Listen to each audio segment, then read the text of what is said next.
রাধে রাধে সকলকে। আশা করি সকলে খুব ভালো আছেন। আমি 8 তারিখে লায়ন্স পোর্টাল রিলেটেড একটা উইশ ফুলফিলমেন্ট যে রিমেডি আমি সেটা শেয়ার করেছিলাম। এবার একই দিনে আপনারা দুটোই করতে পারেন। এবার দ্বিতীয় নিয়মটি কি?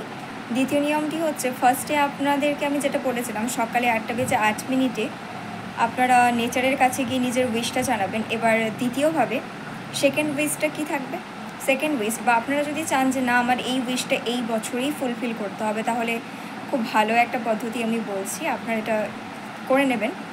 আগামীকাল অর্থাৎ 8 তারিখে 8 অগস্ট 8:08 সকালে যেটা করবেন, এবার সেম প্রসেস না, একদমই আলাদা একটা প্রসেস বলছি। 8:08 মানে 8 PM, নট AM। 8 PM কী করতে হবে? একটা হলুদ কাপড় বা হলুদ একটা কাগজ নিতে হবে আপনাদের। এতটুকু একটা কাগজ নিলেই হয়ে যাবে। একটা হলুদ কাগজের মধ্যে বা আপনার ইচ্ছা মতো আপনার কাগজ নিলেন, সেখানে হলুদ কাগজের উপরে সবুজ কালি দিয়ে নয়তো বা লাল রঙের কালি দিয়ে কী লিখতে হবে? আপনার ডেট অফ বার্থ, আপনার ফুল নেম, আপনার যে উইশ আছে সেটা আপনি লিখবেন। খুব সুন্দর করে লিখবেন। নিজের উইশটা প্রেজেন্ট টেন্সে লিখবেন, প্রেজেন্ট টেন্স বা ফিউচার টেন্সে। তবে বেসিক্যালি আমি বলবো প্রেজেন্ট টেন্সে লিখতে, তাহলে পরে উইশটা খুব ভালো হবে। প্রেজেন্ট টেন্সে কী করে লিখবেন? এভাবে লিখতে হবে, থ্যাংক ইউ ইউনিভার্স। ধরুন যে আপনার জব রিলেটেড কোনো ইচ্ছা আছে যেটা পূরণ হচ্ছে না, বা আপনি এত চেষ্টা করার পরেও আপনার জবটা আপনি পাচ্ছেন না বা এক্সামগুলো ক্লিয়ার হচ্ছে না, আপনাকে কি বলতে হবে? Thank you universe. সবার ফার্স্টে ইউনিভার্সকে বা ভগবানকে থ্যাংক ইউ বলতে হবে। আপনি বলবেন, ধন্যবাদ ইউনিভার্স, আমার জবটা হয়ে গেছে, তার জন্য তোমাকে যথেষ্ট ধন্যবাদ। এবার একদমই পজিটিভ অ্যাফার্ম করে, একটা পজিটিভ অ্যাফার্মেশনস ক্লিয়ার করে তারপরেই কিন্তু ইউনিভার্সকে এটা জানাতে হবে। এভাবে পজিটিভ একটা অ্যাফার্মেশনস বা কোনো কিছুটা আপনি লিখলেন, সেখানে আমি যে কাগজটাতে লিখতে বলেছি সেখানে আপনি লিখলেন। এবার লেখার পর কি করবেন? নিচে আপনি একটা নিজের নামটা খুব সুন্দর করে লিখে দেবেন, আপনার নাম। আপনি যদি চান যে আমি সিগনেচার করবো, আপনি সিগনেচার করতে পারেন। ডেট কিন্তু মাস্ট, এই ডেটটা কিন্তু মাস্ট, টাইম সহ ডেটটা লিখে রাখবেন। এবার কি করতে হবে? এই ইয়েলো পেপারটাকে 8টা ফোল্ড করতে হবে। আপনি 8ভাবে ভাঁজ করে নিতে পারেন বা আপনি রোল করে নিতে পারেন, যেন 8ভাবে হয়। 8ভাবে আপনাকে যে করেও এটাকে পেঁচিয়ে দিতে হবে। এবার এটাকে পেঁচিয়ে দেওয়ার আগে, সরি, একটা জিনিস আমি বলতে ভুলে গেছি, আমি ক্ষমা প্রার্থী।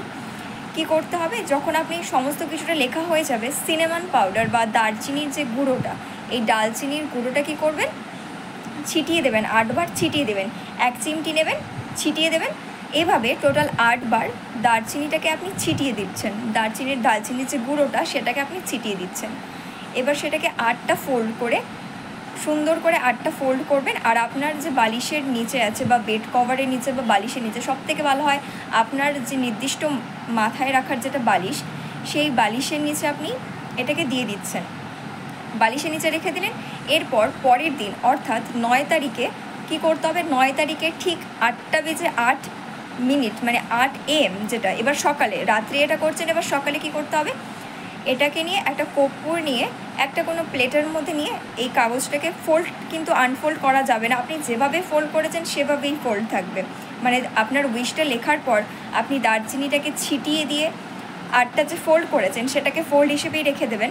এরপর কী করতে হবে? পরের দিন সকালবেলা অর্থাৎ 8:08 9 তারিখে এই কাগজটাকে একটা কর্পূর দিয়ে জ্বালিয়ে দিতে হবে।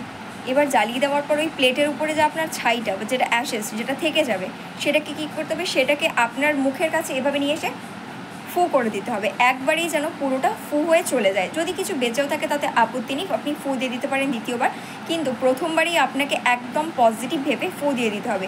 এবার ফুটা কোথায় দেবেন? অবশ্যই নেচারের সামনে কোথাও একটা ফু করে দেবেন, যেন ইউনিভার্সকে আপনি থ্যাংক ইউ জানাবেন সেটার মাধ্যমে। এটা করে দেখুন, আশা করছি আপনাদের সকলের উইশ ফুলফিল হয়ে যাবে। রাধে রাধে, ভালো থাকবেন।